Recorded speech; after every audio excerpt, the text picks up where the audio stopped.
Bonsoir à tous, bienvenue sur Public Sénat, ravi de vous retrouver pour un nouveau numéro d'On va plus loin. Au programme ce soir, l'entretien du jour. D'abord, l'ouragan Irma a dévasté les Antilles et notamment l'île de Saint-Martin, détruite à 95%.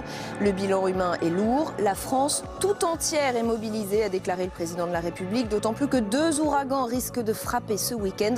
On en parlera avec Éric Doligé, sénateur du Loiret et vice-président de la délégation sénatoriale aux Outre-mer. Le match des idées, il opposera ce soir Nicolas Boudot, spécialiste en communication, associé du cabinet Tilder, à Jacky Isabello, cofondateur de l'agence de communication Coriolink. Nous nous interrogerons sur la méthode Macron pour annoncer ses réformes. Enfin, notre grand débat autour de la politique européenne d'Emmanuel Macron. Le chef de l'État a choisi Athènes et le cadre très symbolique de l'Acropole pour exposer son ambitieux projet de refondation. Il veut une Europe plus démocratique, mais si l'on va plus loin, plusieurs questions se posent. Emmanuel Macron veut-il surtout prendre le leadership de l'Union européenne? Cherche-t-il à diviser l'Europe, comme le suggère la Pologne? Nous poserons la question à nos invités dans un instant. Et puis vous connaissez le principe, le hashtag OVPL pour réagir sur Twitter. D'abord donc notre entretien. La France est sous le choc après le passage de l'ouragan Irma sur les Antilles. Saint-Martin a été dévasté.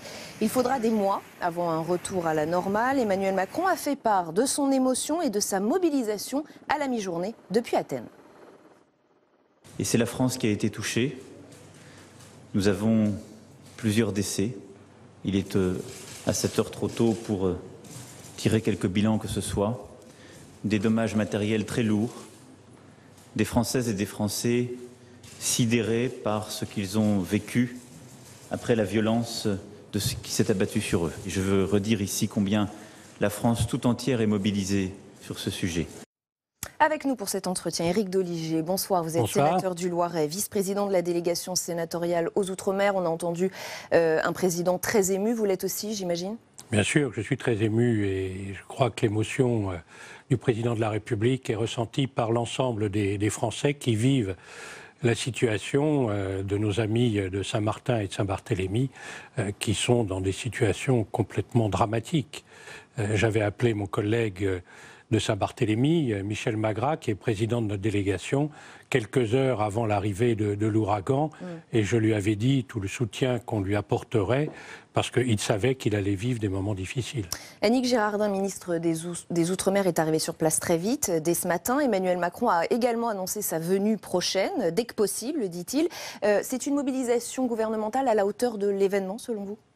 Je pense que la mobilisation est à la hauteur de l'événement. Il est important que l'ensemble du gouvernement, bien sûr, se mobilise avec tous les moyens dont il dispose. Et on a vu que d'heure en heure, les moyens mis en place sont de plus en plus importants au niveau de la gendarmerie, au niveau des pompiers, au niveau de l'armée. Donc c'est important d'apporter un secours, d'autant plus que sur place, il y a peu de moyens pour ce faire.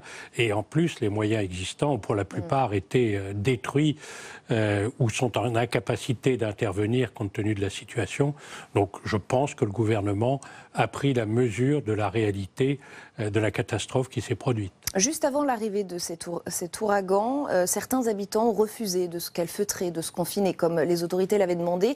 Annick Girardin a déploré des comportements qu'elle a qualifiés d'inappropriés. Est-ce que vous êtes d'accord? Est-ce que les Antillais ont pris le phénomène trop à la légère parce qu'ils sont habitués à ce genre de phénomène météorologique tous les ans?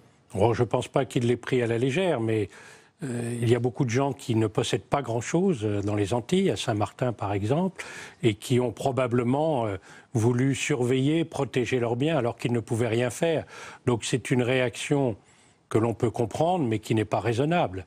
Et effectivement, compte tenu de l'ampleur du désastre que l'on a vu sur les images, on peut comprendre qu'ils auraient dû quitter leurs biens, même s'ils avaient peu de moyens. Encore fallait-il qu'ils aillent se mettre à l'abri. Ils sont dans une île et ils ne peuvent pas partir ailleurs. Donc il faut qu'ils aillent vite se mettre à l'abri. Et l'on a bien vu aussi que beaucoup d'abris n'étaient pas suffisants pour les protéger. Moi, j'ai vécu un peu à La Réunion, j'ai vécu un peu à Tahiti, quelques coups de vent. C'était des coups de vent par rapport à ce que l'on a pu connaître là.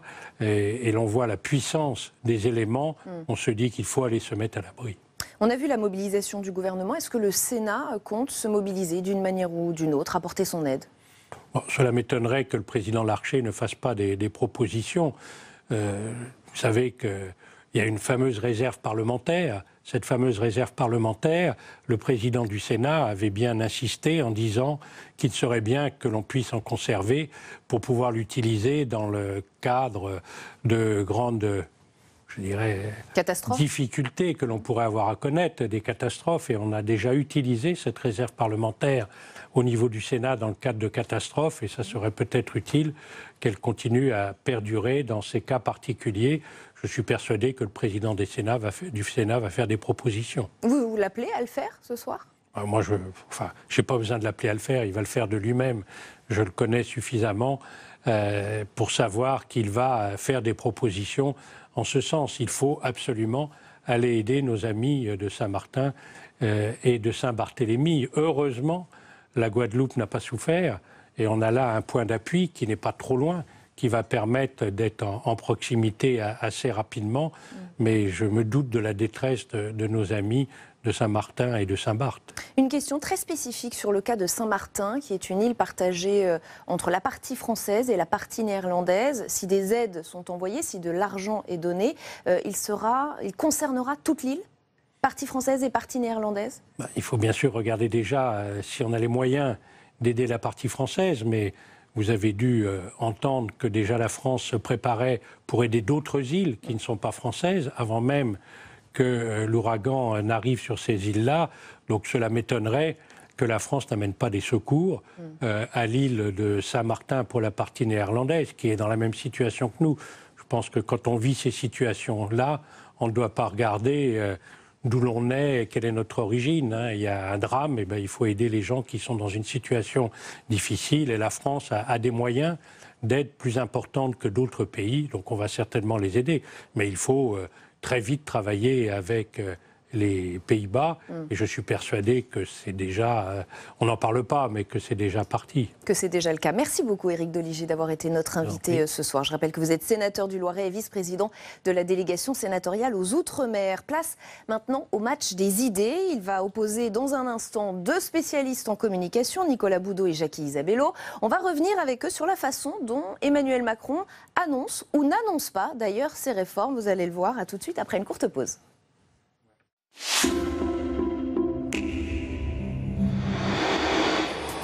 Depuis plusieurs années, la Birmanie a laissé peu à peu la démocratie s'installer dans le pays avec les victoires successives du parti d'Aung San Suu Kyi. Ce changement politique a vu l'apparition d'Internet et des réseaux sociaux, une révolution pour toute une génération de jeunes Birmans. Les dessous de la mondialisation, demain à 18h sur Public Sénat. C'est la rentrée d'un monde en doc, votre rendez-vous documentaire du week-end. Dans la première partie de cette émission, Hélène Risser revient sur cette année très politique qu'est 2017 et ausculte le petit théâtre du pouvoir avec 4 invités d'exception. Dans la seconde partie, votre débat, la SCOP est-elle l'avenir de l'entreprise? À la suite du film L'usine est à nous, qui nous plonge au sein de la coopérative des ex-Fralib à Gémenos, 3 ans après sa création. Un monde en doc, demain à 22h30 sur Public Sénat. Rendez-vous le 24 septembre pour les élections sénatoriales. 75 000 grands électeurs sont appelés aux urnes pour renouveler 170 parlementaires dans 44 départements. 9 heures de direct depuis le Sénat et en région. Les résultats minute par minute, de nombreux invités et des experts. La rédaction se mobilise pour vous faire vivre cet événement majeur de l'automne. On se retrouve le 24 septembre sur Public Sénat.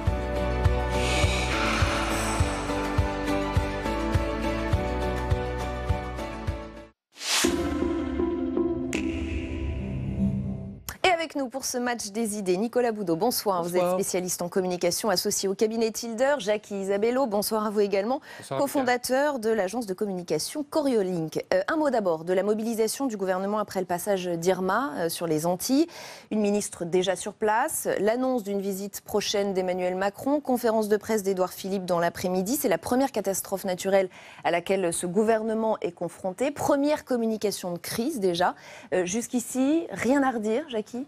Alors, nous, on fait pas mal la distinction entre communication de crise et communication de l'urgence. Là, ils sont dans une communication de l'urgence.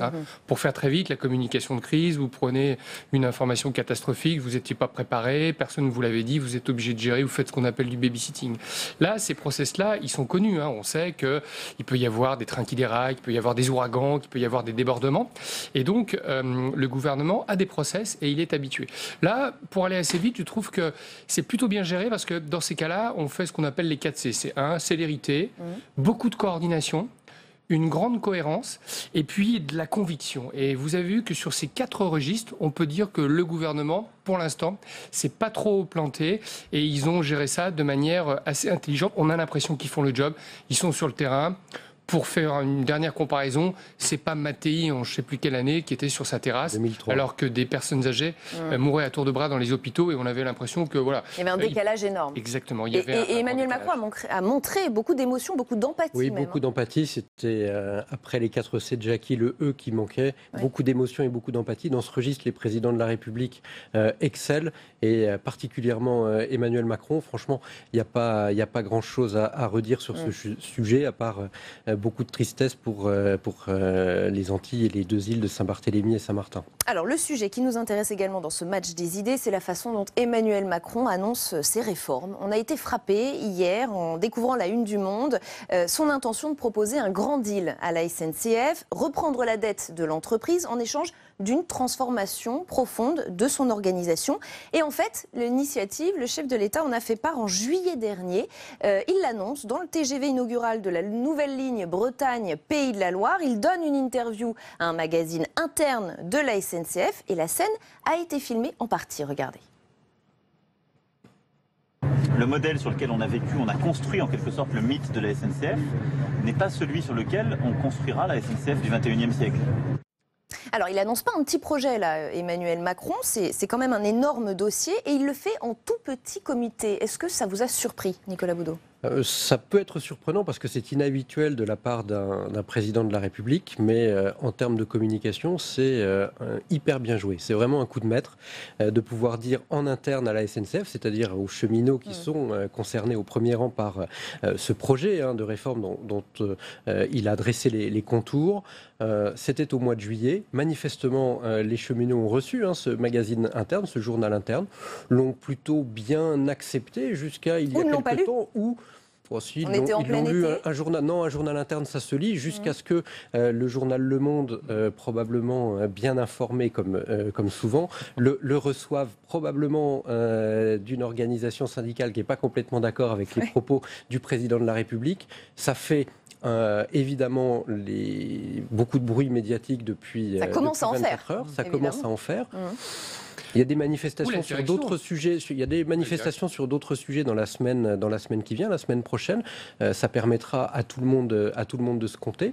Moi, ce que je crois, c'est que la mobilisation de la semaine prochaine ne sera probablement pas gigantesque et que finalement, Emmanuel Macron réussira presque à faire d'une pierre deux coups, non seulement à faire passer la réforme du Code du travail, mais peut-être aussi une réforme ou une ligne de réforme sur la SNCF. Franchement, si ça se passe comme ça, comme je le pressens, on aura le temps d'en reparler. C'est un coup de maître en communication, un truc absolument génial. Un coup de maître, vous êtes d'accord, Jackie Isabello ? Je suis assez d'accord avec Nicolas. Alors, je ne le verrai pas forcément par le même prisme, mais on pourrait penser que la direction a donné l'information, parce que pour l'instant, Emmanuel Macron et ses troupes n'ont pas l'air d'être pris au dépourvu, puisque certains commentateurs rapportent que il serait en train de leur dire, attention, faites votre choix. Si jamais vous êtes dans la rue, le deal qu'on peut passer pourrait être caduque.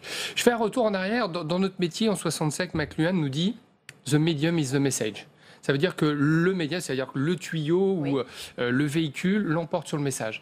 Et souvent, nous, on dit, attention, sauf pour le président de la République, parce qu'il est tellement puissant qu'il pourrait faire un message dans ses toilettes, que ça sortirait, qu'on arriverait à faire de la mousse. Et là où c'est excellent, c'est qu'il ils sont allés poser un message extrêmement puissant, la mère de toutes les angoisses en politique, c'est-à-dire la réforme de ces statuts spéciaux. Il est allé la poser dans le journal des cheminots, donc c'est extrêmement bien fait. C'est-à-dire qu'on ne peut rien lui reprocher. Après tout, il est allé voir les personnes concernées pour leur faire ces annonces. Et c'est pas de la petite réforme, parce que comme le disait Nicolas... Réforme des régimes spéciaux à la SNCF. C'est un dossier brûlant. Tout le monde a des souvenirs, en tout cas s'ils étaient majeurs à l'époque, d'avoir beaucoup marché, notamment en 1995, quand un autre gouvernement, il y a bien longtemps, était on a pris des gens en stop sur le périph', en tout cas moi, c'était à ce moment-là, c'était assez exceptionnel. Là où on peut se dire qu'ils sont encore plus forts que ce qu'on pensait, c'est peut-être qu'ils se sont dit nous commençons à être impopulaires, le début du quinquennat n'a pas été bien géré en termes d'annonces et de communication, eh bien prenons la main et accélérons le rythme des réformes, parce que de toute façon il faut être impopulaire pendant 1 an et demi, 2 ans, et puis on aura 3 ans pour se récupérer. Donc c'est vrai que d'accélérer les réformes et de travailler sur des sujets excessivement lourds, avec des ministres Blanquer et Madame Pénicaud qui sont en train de prendre un poids assez important, et bien là, ça y est, voilà, la difficulté de gestion de l'outil précis, ils avaient du mal au début, et bien là, on commence à les voir être aux manettes, et mais je suis pas très mauvais. Pas complètement d'accord. Alors, sur la séquence depuis quelques jours, c'est vrai, mais malgré tout, Emmanuel Macron et le gouvernement manquent de 2 choses essentielles quand on veut réussir une forme de communication politique. C'est quelqu'un qui au parti majoritaire, dans le parti politique majoritaire, incarne la ligne et vienne comme ambassadeur de la politique menée par l'exécutif. Et là, il n'y a personne, mais on est incapable de vous citer un porte-parole au sein du parti La République En Marche. Et deuxièmement, au sein des parlementaires, et plutôt des députés que des sénateurs qui sont en campagne aujourd'hui, ça manque aussi de porte-parole capables sur les thématiques. Olivia Grégoire, Stanislas Guérini sont des gens qui ont l'habitude de la communication. Très bien, mais à les voir, on les connaissait un petit peu avant. 310 députés, ils sont assez peu nombreux à être en capacité de pouvoir tenir de pouvoir tenir le crachoir. Ça, c'est une vraie difficulté. Finalement, le gouvernement réussit. Quelques ministres, le président de la République et le Premier ministre sont à la manœuvre en communication, mais il y a quand même encore des trous dans la raquette pour que ça puisse infuser l'opinion publique et qu'ils puissent espérer remonter dans les enquêtes d'opinion, parce que c'est quand même pas brillant jusque-là. Alors, Philippe Martinez, numéro 1 de la CGT, est allé encore plus loin ce matin sur notre antenne. Pour lui, la méthode d'Emmanuel Macron, c'est en gros diviser pour mieux régner. On veut à nouveau, et c'est une spécialité de M. Macron, d'essayer d'opposer les citoyens entre eux. On veut faire passer les cheminots pour des privilégiés, mais on a vu pour les fonctionnaires, on oppose les retraités et la jeunesse. C'est absolument scandaleux de la part du président de la République qui est là pour rassembler, d'essayer en permanence d'opposer les citoyens entre eux. Ça aussi, c'est la stratégie d'Emmanuel Macron, selon vous. Il divise, effectivement. Il divise pour mieux régner. Eh bien, si on dit aux Français que M. Martinez accuse le président Macron de diviser les Français, on le voit bien, ça ne prend pas. M. Martinez a tellement tiré sur la corde au moment de la réforme de la loi travail sur cet argument-là que je pense que les gens ne sont pas dupes. 2, ils ne lui accordent aucune attention. 3, vous verrez que lors des réunions qu'il essaye de convoquer, des manifestations comme on dit, il y aura sans doute pas grand monde. Et dans les enquêtes d'opinion, la posture de M. Martinez ne prend absolument pas. Donc là, lui, son timing est très mauvais. Et en plus, il est mauvais parce que, en comparaison à la posture de Jean-Claude Mailly, qui lui a bien senti l'effervescence autour d'Emmanuel Macron et qui s'est dit « je ne serai pas assez fort pour pouvoir m'opposer une nouvelle fois ». Donc il faut que j'adopte une nouvelle stratégie. Et FO étant arc-bouté sur la maîtrise des branches, parce que c'est ainsi que le modèle économique de FO est construit, eh bien il s'en sort beaucoup mieux. Donc M. Martinez, sa posture ne prend pas dans l'opinion. Et en plus, en comparaison avec FO, on le trouve... j'allais dire d'une grande faiblesse supplémentaire. Et puis diviser pour mieux régner, on peut difficilement reprocher au président de la République d'avoir lu Machiavel et Cicéron. Il est président de la République et ça fait partie des méthodes de gouvernement qui sont éculées, mais depuis la République de Florence ou la Rome antique. Donc franchement, c'est une excellente méthode et pour l'instant, comme on l'a dit précédemment, c'est une méthode qui peut porter ses fruits et qui pour peut faire lui passer permettre les réformes en tout cas. Qui peut lui permettre de pas faire en termes passer, de popularité. permettent de faire passer les réformes.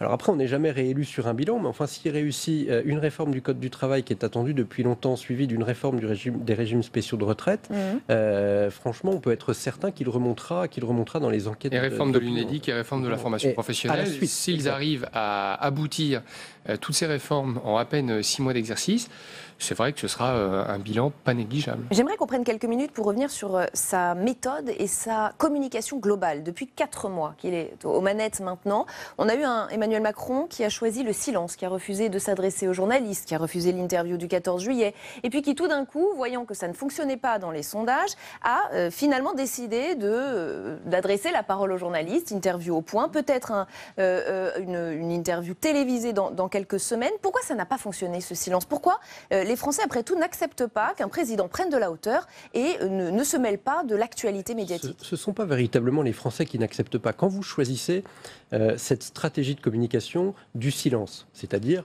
quand vous voulez créer le désir sur votre parole et rendre votre parole particulièrement rare donc importante. Précieuse. Il vous faut autour de vous des ambassadeurs, c'est-à-dire des gens qui sont capables de parler à votre place et qui soient dans tous les schémas et dans toutes les strates de la vie politique pour pouvoir parler. C'est-à-dire qu'il vous faut un Premier ministre qui parle, des ministres extrêmement forts qui partent sur leur sujet, des dirigeants de partis politiques qui sont militants et qui peuvent également... Et il n'a pas eu ça, il a été mal entouré. Et des parlementaires. Et lui, cet été, il s'est retrouvé assez seul, avec un Premier ministre qui a pris la parole aussi, mais il s'est retrouvé seul. Et quand vous choisissez une stratégie du silence et que vous êtes seul à porter la bonne parole... Vous êtes obligé de reprendre la parole. Et que les gens qui vous ont élu n'étaient pas des militants au sens où ils n'appartenaient pas à une idéologie, puisque Emmanuel Macron a été élu sur sa personne et pas sur des idées politiques. Et ça aussi, ça lui manque probablement aujourd'hui de militants capables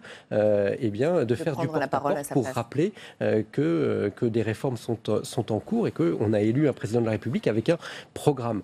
Ça lui manque. Pas de parti, pas de dirigeants de parti, peu de militants, peu de parlementaires et jusque-là, peu d'ambassadeurs finalement autour de lui. Jacques Isabello. Et puis pour compléter le propos de Nicolas Boudot, on a connu un hyper-président qui a eu sa méthode de communication, elle a échoué. On a connu un président normal, il a eu sa méthode de communication, elle a échoué. Mais il faut dire que depuis quelques années, les réseaux sociaux, les médias sociaux et les chaînes d'information continue. On nous disait à un moment, il va y en avoir trop. En fait, il n'y en a pas trop.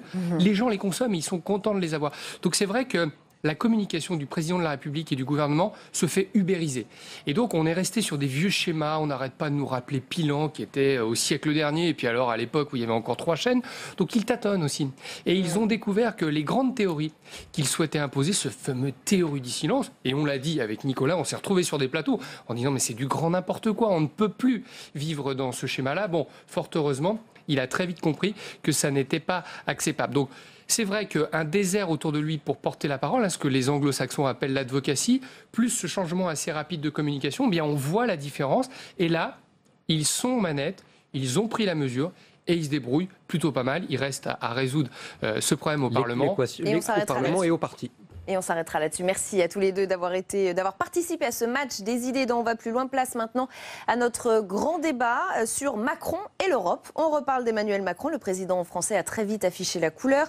Dès sa prise de fonction, il a montré que l'Europe faisait partie des priorités de son début de quinquennat. Il a multiplié les déplacements. Ce soir, il est à Athènes. La dette, les valeurs démocratiques, les travailleurs détachés. Emmanuel Macron met tous les sujets sur la table. Illustration avec ce sujet signé Julie Hulin.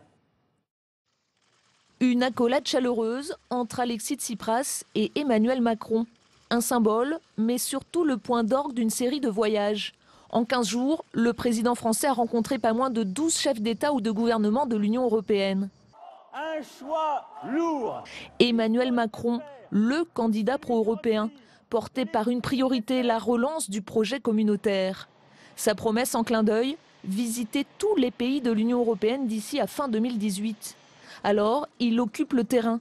Autriche, Roumanie, Bulgarie. Fin août, il se lance à la conquête de l'Europe de l'Est dans une croisade pour les travailleurs détachés et s'attaque violemment à la Pologne. L'Europe est un espace qui s'est créé sur des valeurs, un rapport à la démocratie et aux libertés publiques qu'enfreint aujourd'hui la Pologne. Une passe d'armes s'engage à l'image d'une Europe déchirée par ses intérêts divergents. Depuis, les représentants européens se sont succédé sur le perron de l'Elysée. Pays-Bas, Espagne, Allemagne, Italie. Emmanuel Macron se rêve en chef d'orchestre d'une nouvelle Europe avec un budget, un ministre des Finances, un Parlement. Il devra pour cela convaincre une Angela Merkel pour l'instant occupée à se faire réélire et montrer patte blanche en prouvant sa capacité à transformer son propre pays. Et avec nous pour en débattre sur ce plateau, Nicole Fontaine, bonsoir. Vous êtes ancienne présidente du Parlement européen. Merci d'avoir accepté notre invitation. Patrick Le Yarrick, bonsoir à vous également. Vous êtes directeur du groupe L'Humanité, député européen. Patrick Martin-Genier, spécialiste des questions européennes et internationales, auteur de L'Europe a-t-elle un avenir aux éditions Studirama. Enfin, Benoît Pellistrandi, bonsoir à vous également. Vous êtes historien et spécialiste de l'Espagne. Pendant toute sa campagne, Emmanuel Macron avait affiché un positionnement très pro-européen. Il y a même eu, j'imagine, une sorte de ouf de soulagement à Bruxelles lorsqu'il a été élu. Il veut refonder l'Europe. Il l'a encore répété ce soir à Athènes. C'était il y a quelques minutes. Écoutez. Je veux vous tenir ce soir un discours de vérité, un discours sans embâge. En Europe, aujourd'hui, la souveraineté, la démocratie et la confiance sont en danger. Voilà, Emmanuel Macron, avec un décor splendide, très jupitérien, diraient certains, et on aura peut-être l'occasion d'en reparler. D'abord, peut-être, que sait-on précisément du projet européen d'Emmanuel Macron, Nicole Fontaine? Je pense que tout est à faire. Repenser l'Europe, refonder l'Europe, c'est une nécessité qui est apparue à l'évidence après le Brexit et après l'élection de Donald Trump. Maintenant, si on avait la solution miracle, ça se saurait. Aujourd'hui, je crois qu'il y a d'abord une réflexion très en profondeur à mener. Un renforcement de la coopération franco-allemande et des gestes très significatifs. Par exemple, moi, ce qui me frappe vraiment beaucoup et me plaît beaucoup, c'est que Emmanuel Macron a choisi la Grèce pour annoncer sa volonté. Qu'est-ce que vous voulez dire? Qu'est-ce que ça veut dire pour vous? Ça veut dire que, parce que j'ai toujours pensé que le risque de Grexit était beaucoup plus grave pour l'avenir de l'Europe que le risque de Brexit. Je m'explique, la Grèce fait partie intégrante de la culture européenne, c'est le berceau de l'Europe. Et si l'on croit à une communauté de destin et de valeurs partagées, on ne peut pas l'imaginer sans la Grèce. Patrick Le Yarrick, Emmanuel Macron a beaucoup parlé d'une Europe qui protège. C'est une direction, mais c'est relativement vague. Qu'est-ce qu'on sait de ce projet européen qu'il compte annoncer plus précisément dans les jours qui viennent? Ce qu'on sait, c'est que le président de la République va beaucoup s'engager sur ce sujet. Il emploie le mot refondation, c'est un beau mot, mais je crois qu'il faudrait y ajouter les mots social, démocratique, voire progressiste. Car si on ne va pas, si on ne construit pas aujourd'hui ce que certains appellent un pilier, le pilier social ou un pilier social, en tout cas de faire une Europe sociale qui permette aux citoyens, aux salariés de l'Union européenne de se retrouver dans un projet qui porte plus d'égalité et de justice, la crise de confiance, comme on dit, la crise même de l'idée européenne va se poursuivre et s'amplifier. Et le fait qu'il choisisse la Grèce, c'est un signe pour vous qu'il va s'orienter vers une Europe plus sociale? Il choisit un pays en difficulté, c'est pas anodin, comme le disait à l'instant. Ce n'est pas anodin, je partage ce qu'a dit Madame Fontaine, et c'est aussi le lieu, en tout cas ce lieu est le lieu de l'Ecclésia, c'est-à-dire le lieu de la démocratie, où le peuple se retrouvait. Mais il ne suffit pas d'aller prononcer un discours en Grèce. Il faut maintenant faire des actes, notamment pour la Grèce. Car la Grèce, le peuple grec a été très maltraité. Le gouvernement grec aujourd'hui ne demande au fond pas grand-chose. Il demande que une partie aujourd'hui de fonds structurels servent à la formation de salariés ou de salariés âgés et de jeunes qui peuvent accéder au travail. Ils demandent qu'on continue à renégocier une partie de la dette. Moi, je crois qu'il faudrait une sorte de conférence de la dette pour examiner ses causes et voir les modalités, soit de report d'une partie de la dette, soit de moratoire, ce qui est à peu près la même chose, soit d'annulation de parties de dette illégitimes et ne pas faire souffrir le peuple grec comme il souffre depuis des années. Évidemment, c'est un débat difficile parce que c'est un débat avec l'Allemagne, voire peut-être même avec M. Schäuble. Et on y viendra. Patrick Martin-Genier.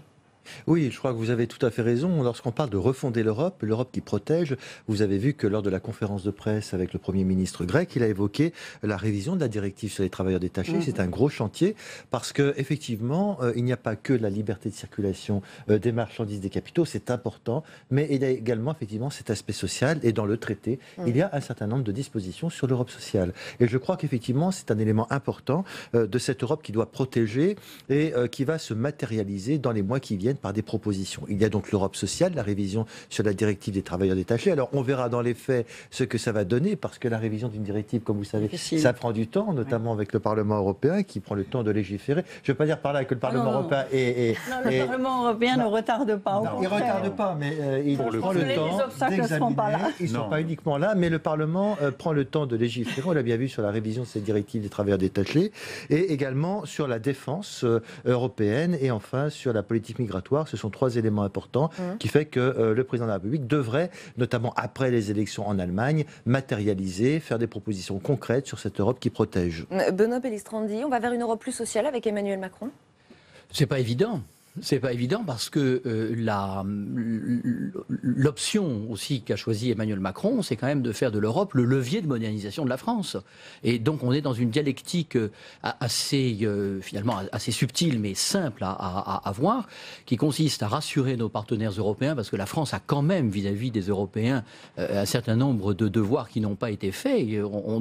Si l'Europe est une copropriété, on est de très mauvais copropriétaires puisqu'on n'a respecté aucune des règles du traité de Maastricht. Mais d'un autre côté, il est évident aussi que utiliser l'Europe comme levier de réforme en France peut être aussi une manière de redonner du sens à l'action publique en France. Et c'est, je crois, ce que cherche à faire Emmanuel Macron. Alors, sans surprise, Benoît Hamon a émis des réserves sur la politique européenne d'Emmanuel Macron, notamment sur les questions de libre-échange et de politique d'austérité. Écoutez. J'observe ce que fait le président de la République sur les questions européennes. Il y a des choses positives, parler de la démocratisation de la zone euro, essayer de changer la directive détachement des travailleurs, même si là, il faudra faire attention aux symboles, parce que dire qu'on passe de 24 à 12 mois la durée de détachement, ce n'est pas un progrès quand la moyenne du détachement est de 3 mois. Par contre, le maintien des politiques d'austérité, la foi dans le libre-échange avec le CETA, le TAFTA, les reculs sur les perturbateurs endocriniens, ce sont des reculs au niveau européen. Revenons à ces politiques d'austérité. On sait qu'elles ont toujours été poussées, voulues par Angela Merkel. Est-ce qu'on sait si Emmanuel Macron est pour ces politiques d'austérité? Nicole Fontaine. Oui, alors je partage tout à fait ce que vous avez dit tout à l'heure sur la Grèce qui a beaucoup souffert et je crois qu'il y a vraiment eu des responsabilités terribles et le peuple grec souffre terriblement. Mais la France est le seul pays qui a mis sur la table des propositions concrètes et qui a amorcé l'idée d'un allègement de la dette grecque et notamment l'idée d'indexer les remboursements de la Grèce sur la croissance. C'est une idée qui va faire son chemin, certainement, si vous me permettez, sans faire de politique, mais une fois les élections allemandes passées. Je pense alors, on va y venir, justement. À ce moment-là, je pense qu'on peut espérer beaucoup de choses. Je crois qu'Emmanuel Macron est très conscient de cette solidarité et je voudrais évoquer à cet égard combien nous pouvons nous réjouir de la décision de la Cour de Luxembourg de mercredi dernier, d'hier, qui a rejeté le recours de la Hongrie et de la Slovaquie sur le refus de respecter l'accord sur les quotas de migrants au nom de la solidarité européenne. Et vous voyez, quand on commence à parler de cela, de solidarité européenne. Là, on se dit, on va pouvoir peut-être refonder un projet européen qui va retrouver le cœur des citoyens. Parce que c'est ça le vrai problème, c'est de retrouver le cœur des citoyens. Et vos propos prennent une dimension particulière alors qu'on découvre Emmanuel Macron qui tient son discours ce soir à Athènes avec comme décor l'Acropole, c'est évidemment hautement symbolique. Emmanuel Macron, je le disais tout à l'heure, était le candidat souhaité par Bruxelles, le candidat rêvé même. Problème, lorsqu'on suscite autant d'espoir, on peut aussi décevoir. C'est peut-être ce qui est en train de se passer.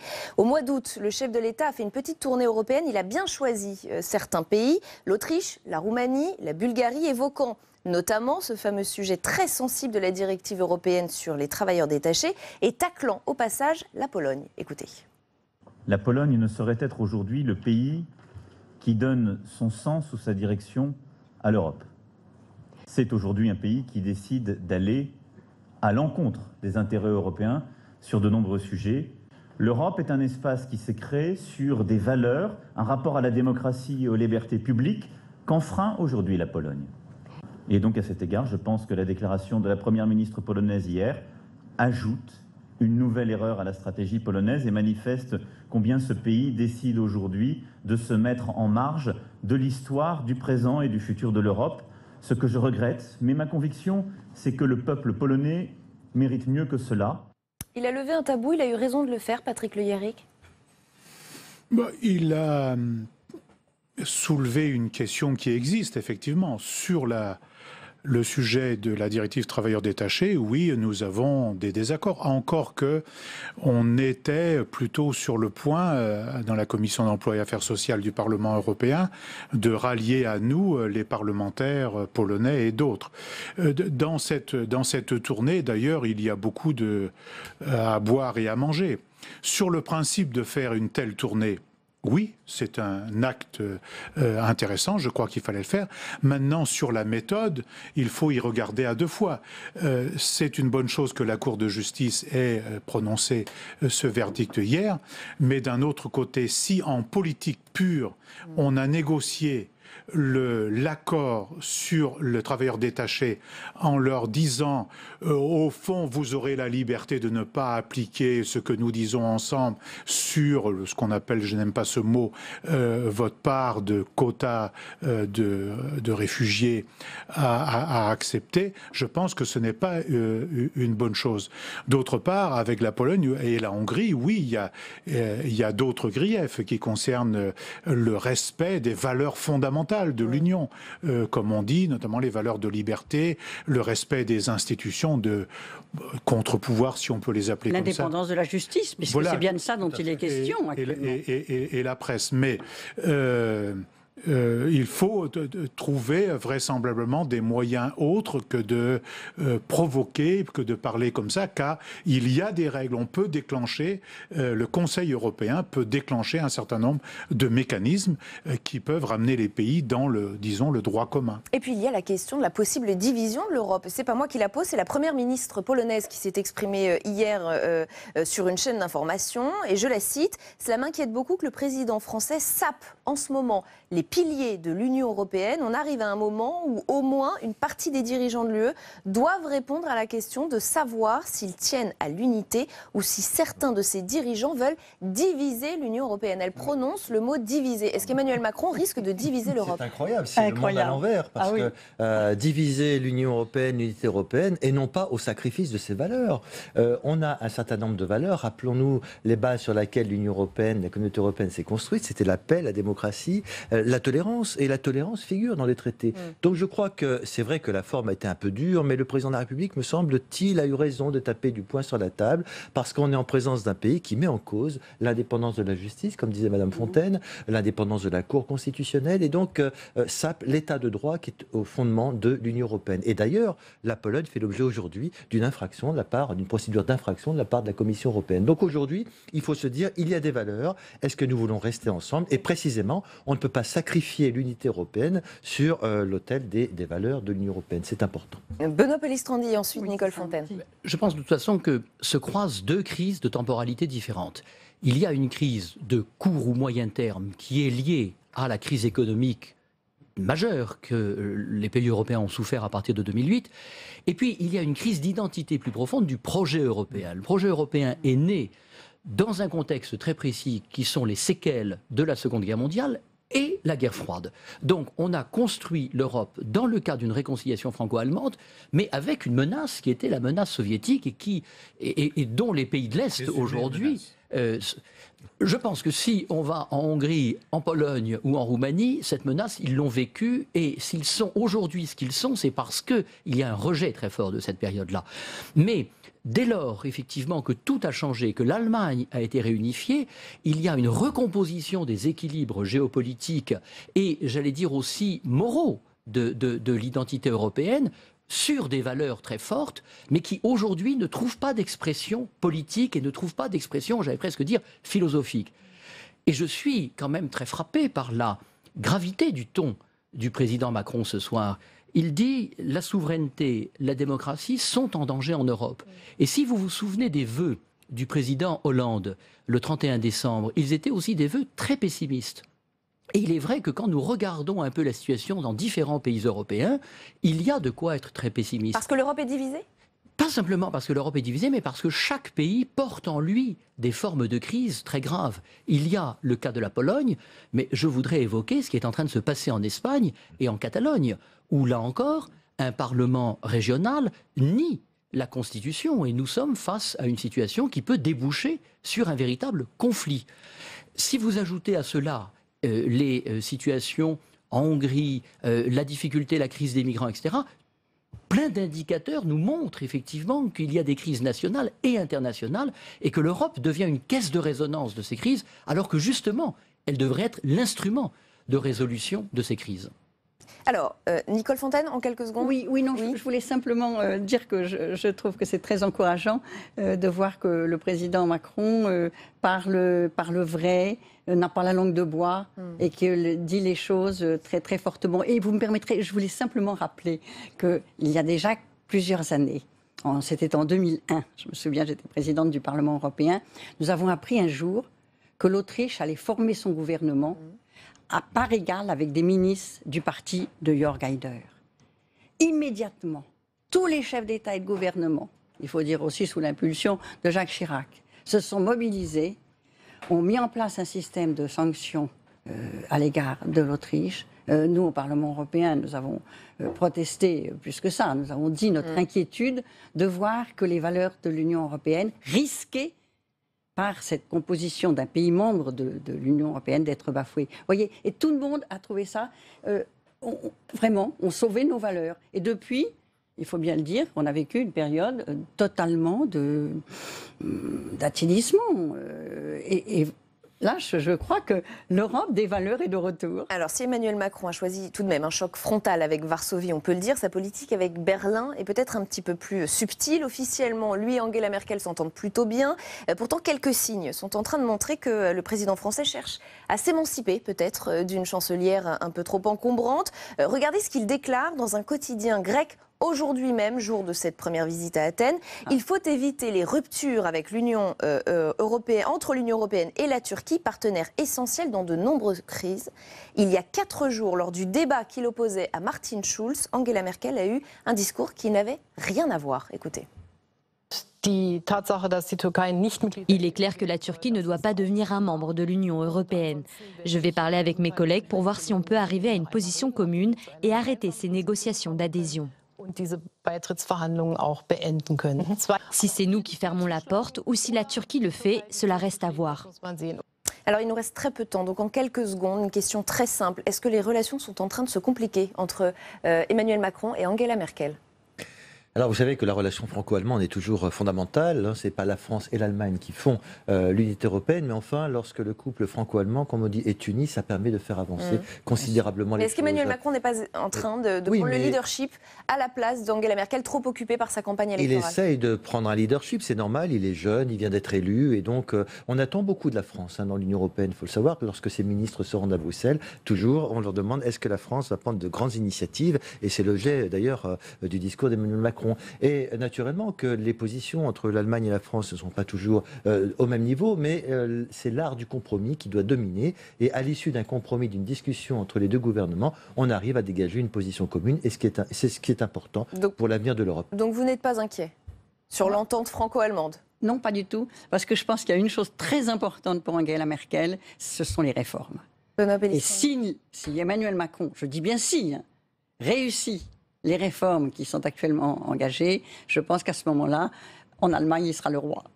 Oui, parce que faire en sorte que la France ne soit plus l'homme malade de l'Europe, ce sera fondamental pour l'équilibre de l'Europe et l'équilibre du couple franco-allemand. Et d'un autre côté, la remarque de Mme Merkel est dans un contexte de campagne électorale. Absolument. Il est normal aussi que la France puisse avoir une appréciation un peu différente. Et je pense qu'il ne faut pas chercher à essayer de voir des compétitions de leadership. Ce sont des appréciations. Construire le consensus à 27, c'est un exercice difficile. Patrick Légarrick, en quelques secondes, c'est terminé. En quelques secondes, il ne fait pas de réforme, il fait des contre-réformes. C'est-à-dire il est en train de revenir sur le contrat social français tel qu'il existait, précisément pour remodeler la France au canon donné par la direction allemande. Quant à la question de la Turquie, c'est une autre chose. Il n'y a pas de conditions aujourd'hui pour faire entrer la Turquie, qui emprisonne ses parlementaires quand ils ne sont pas d'accord, qui emprisonne ses journalistes. Malheureusement, ce qu'on est en train de faire aujourd'hui en France, avec ce qui est annoncé jour après jour, c'est cela qui va provoquer de nouveaux schismes en France et dans l'Union européenne et faire monter... Je ne partage pas, naturellement. Merci à tous les quatre. Non, mais il n'y a pas de problème qu'on ne soit pas d'accord. D'avoir participé à ce grand débat sur Public Sénat. C'est la fin de ce numéro d'On va plus loin. On se retrouve lundi à la même heure sur Public Sénat. Notez que l'invité politique demain matin dans Territoire d'Info est Laurence Rossignol, sénatrice socialiste de l'Oise, ancienne ministre des Familles, de l'Enfance et des Droits des Femmes. Je vous souhaite une excellente soirée. Restez au cœur du débat.